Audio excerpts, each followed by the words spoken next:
কবিতাটি আবৃত্তি করে শোনাচ্ছি। উদ্ভ্রান্ত সেই আদিম যুগে স্রষ্টা যখন নিজের প্রতি অসন্তোষে নতুন সৃষ্টিকে বারবার করেছিলেন বিধ্বস্ত, তার সেই অধৈর্যে ঘন ঘন মাথা নাড়ার দিনে রুদ্র সমুদ্রের বাহু প্রাচীন ধরিত্রীর বুকের থেকে ছিনিয়ে নিয়ে গেল তোমাকে আফ্রিকা। বাঁধলে তোমাকে বনস্পতির নিবিড় পাহারায় কিপন আলোর অন্তপুরে, সেখানে নির্ভীত অবকাশ তুমি সংগ্রহ করেছিলে দুর্গমের রহস্য। চীন ছিল জলস্থল আকাশের দুর্ভর সংকেত, প্রকৃতির দৃষ্টি অধীর জাদু মন্ত্র জাগাচ্ছিল তোমার চেতনাতীত মনে।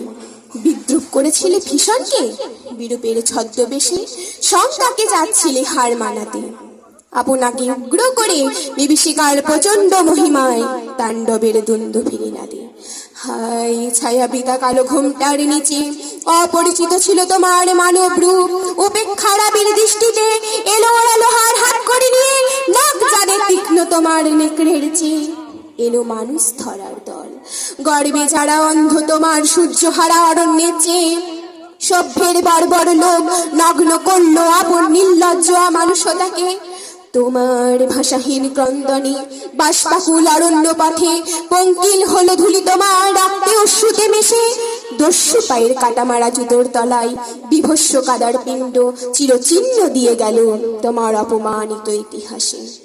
সমুদ্র পাড়ে সেই মুহূর্তে তাদের পাড়ায় পাড়ায় মন্দিরে বাজছিল পূজার ঘণ্টা। সকালে সন্ধ্যায় দয়াময় দেবতার নামে শিশুরা খেলছিল মায়ের কোলে। কবির সঙ্গীতে বেজে উঠেছিল সুন্দরের আরাধনা।